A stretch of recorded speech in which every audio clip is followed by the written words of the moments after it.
So yun na nga guys, dumating na po yung ating in-order na MIG wire.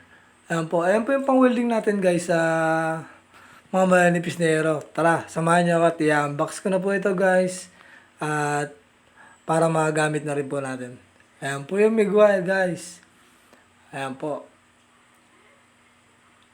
Arcnix po ang tatak ng aking binili guys. Bali 1 kilogram nga po yan. Napakadami na po niyan guys na wire. Napakatagal po namin gagamitin to. Ayan. Babalatan ko na nga po guys at ikakabit po natin yan guys sa ating MIG welding machine. Yung welding machine na po natin guys ay Kawasaki.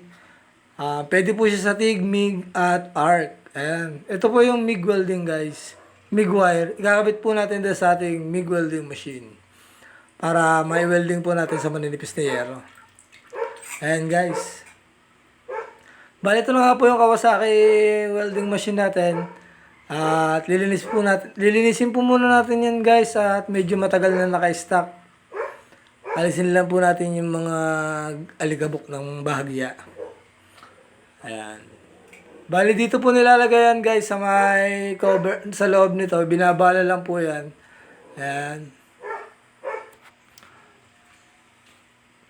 Punasan ko po muna at para maganda ang hilat siya. Ayan guys, dito po nilalagay ang ating bala. Ayan sa loob.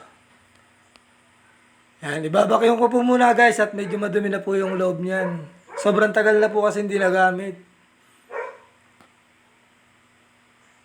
Ayan, yun.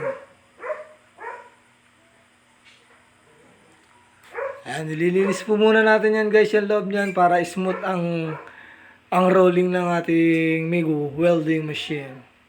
Yan, bali umiikot po yan guys at ibinabala ko dyan yung wire ng ating in-order na wire. So yan na nga guys at tatanggalin po muna natin yung pinaglagyan ng yung dating yung case ng dating bala na naubos. Ayan, bali wala na po siyang laman. Papalitan po natin yung bilog na yan. Yan po.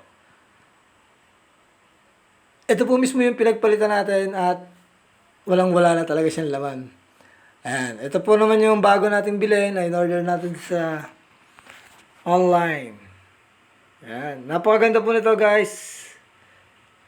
Sa mga maninipis na weweldingin natin. Ayan. Susuot lang po natin yung wire na yan dun sa maliit na yon. At hintay lang po natin lumabas. So yun na nga guys, ipapasok na po natin yung ating kable.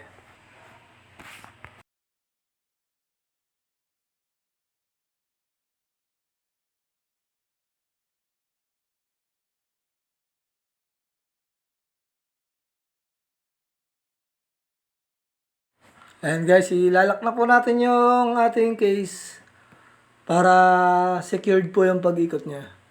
Ayan. Bali, on na po natin yung ating machine dyan. At paikutin natin yan guys. Ayan. Set up po natin yan sa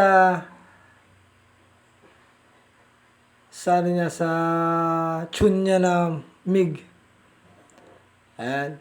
At hintayin na po natin lumabas guys dyan yung ating wire. Ipindutin lang po natin yung button.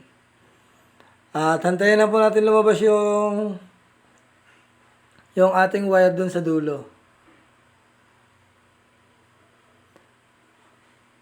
Ayan. Sineset up ko na nga po dyan yung adjustment niya para umikot siya. Ayun.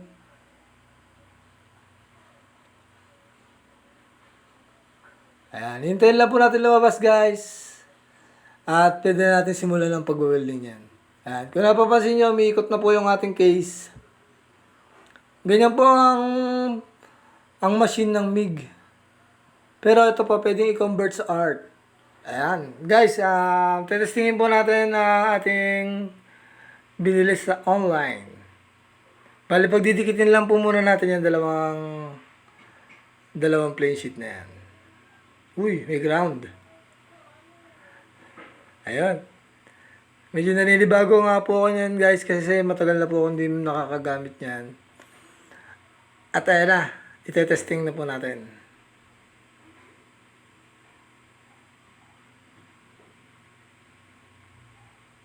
Ayun, ayun. Ayan o. Sa una po, mahirap po gamitin yung machine na yan. Pero pag nasanay po kayo, parang easy na po yan. Mas masarap po yan gamitin kaysa sa arc. Pwede rin po siya pang welding sa mga kapal na bakal. At sa maninipis. Mas okay po siya sa mga maninipis na plain. Ayan o. Katulad ng mga wine-welding po natin na yan. Napakaganda po. Hindi na po natin kailangan gumamit ng acetylene.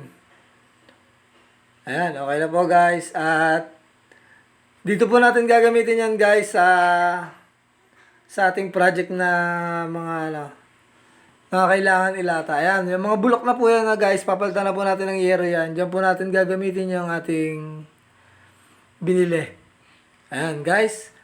Salamat. Hanggang dito po muna ang aking mababahagi guys. At thanks for watching and follow for more. Ayan ang ating machine guys. Salamat sa pag-watch. Thanks for watching guys and follow for more. Bye-bye.